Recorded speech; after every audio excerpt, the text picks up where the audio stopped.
നമസ്കാരം.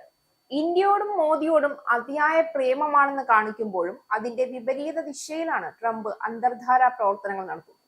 മുന്നിൽ നിന്ന് ചിരിച്ചു കാണിക്കുകയും പിന്നിൽ നിന്ന് കുത്തുകയും ചെയ്യുന്ന അതിക്രൂര ചതിയനും കൂർമ്മബുദ്ധി രാക്ഷസനുമാണ് ട്രംപ് എന്ന് വേണമെങ്കിൽ പറയാം.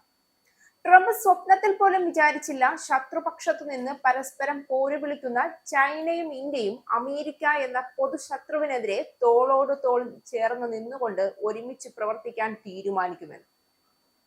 ട്രംപ് ഒരിക്കലും വിചാരിച്ചില്ല മോദിയുടെ തണലിൽ റഷ്യയും ചൈനയും ഒന്നിച്ചു ചേർന്നുകൊണ്ട് ഒരു കൂട്ടായ്മ രൂപപ്പെടുമെന്ന്.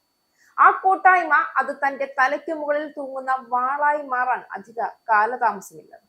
എന്നാൽ ട്രംപ് തീരുവ പ്രഖ്യാപനം നടത്തി കണ്ണടച്ചു തുറക്കും മുൻപ് മോദി റഷ്യക്കും ചൈനയ്ക്കും കൈകൊടുത്തു കൂടെ കൂട്ടിയതോടെ ട്രംപിന്റെ കിളിപാറ തുടങ്ങി. ഇനി നേർക്കുനേർ നിന്ന് യുദ്ധം ചെയ്യുന്നത് ഉചിതമല്ല എന്ന തോന്നൽ വന്നതുകൊണ്ടാകണം കൂടെ ചേർന്ന് നിന്നുകൊണ്ട് ചെവി തിന്നാനുള്ള പുറപ്പാടിലാണ് ട്രംപ്. അതിന്റെ മുന്നോടിയായി വ്യാപാര ചർച്ചകൾ പുനരാരംഭിക്കാൻ തയ്യാറാണ് എന്ന് പറയുമ്പോഴും മോദി അടുത്ത ഉത്തമ മിത്രമാണ് എന്ന് വാദിക്കുമ്പോഴും അതിനിടയിൽ യൂറോപ്യൻ യൂണിയനോട് ഇന്ത്യക്കും ചൈനയ്ക്കും കൂടുതൽ തീരുവ ചുമത്താനുള്ള ബുദ്ധി ഉപദേശിക്കാനാണ് ഇപ്പോൾ ട്രംപിന്റെ ശ്രമം. ഇന്ത്യക്കും ചൈനയ്ക്കുമെതിരെ 100% അധിക തീരുവ ചുമത്താൻ യൂറോപ്യൻ യൂണിയനോട് ആവശ്യപ്പെട്ടുകൊണ്ടാണ് US പ്രസിഡന്റ് ഡൊണാൾഡ് ട്രംപ് ഇപ്പോൾ പിന്നാമ്പുറത്തു നിന്ന് പുതിയ കരുക്കൾ നീക്കി തുടങ്ങിയിരിക്കുന്നത്. റഷ്യയുമായി ഇരു രാജ്യങ്ങൾക്കുമുള്ള വ്യാപാര നയതന്ത്ര ബന്ധത്തിന് തടയിടാനുള്ള നീക്കമാണിത് എന്നാണ് വിലയിരുത്തൽ. റഷ്യക്കുമേൽ സമ്മർദ്ദം ചെലുത്തി യുദ്ധത്തിൽ നിന്ന് പിന്തിരിപ്പിക്കാനാണ് റഷ്യൻ എണ്ണ വാങ്ങുന്ന ഇന്ത്യക്കുമേൽ തീരുവ ചുമത്തിയത് എന്ന് ട്രംപ് വ്യക്തമാക്കിയിരുന്നു. അതേസമയം രാജ്യങ്ങൾക്കുമേൽ അധിക തീരുവ ചുമത്താൻ ട്രംപിന് അധികാരമില്ല എന്ന ഹർജി അതിവേഗ ബെഞ്ചിൽ പരിഗണിക്കാൻ US സുപ്രീം കോടതി തീരുമാനിച്ചു. റഷ്യക്കെതിരെ 2ാം ഘട്ട ഉപരോധം ഏർപ്പെടുത്തുമെന്നും കഴിഞ്ഞ ദിവസം ട്രംപ് വ്യക്തമാക്കിയിരുന്നു.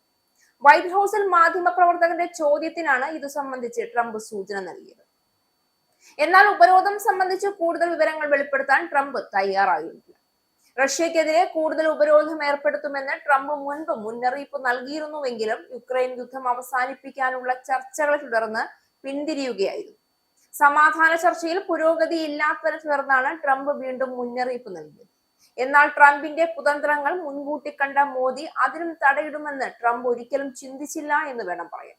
ദിവസങ്ങൾക്കുള്ളിൽ മോദിയുടെ ക്ഷണം സ്വീകരിച്ചുകൊണ്ട് ഇന്ത്യ സന്ദർശിക്കാൻ യൂറോപ്യൻ യൂണിയൻ നേതാക്കൾ തയ്യാറെടുക്കുമ്പോഴാണ് കൊതിയും നുണയും കൊണ്ട് ട്രംപിന്റെ ജൽപ്പനങ്ങൾ.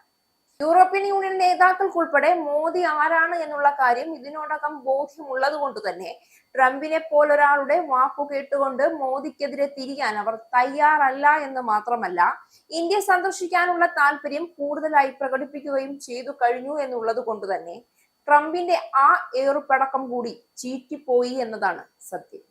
ഇസ്രായേലിന്റെ 5 സൈനിക താവളങ്ങളിൽ കനത്ത നാശനഷ്ടം. മോദി വെളിപ്പെടുത്തുന്ന ഇന്ത്യയുടെ വികസനത്തിന്റെ മയക്കുമരുന്ന് വിൽപ്പനയ്ക്കെതിരെ ശക്തമായ നടപടിയെടുത്ത് ഷാർജ പോലീസ്.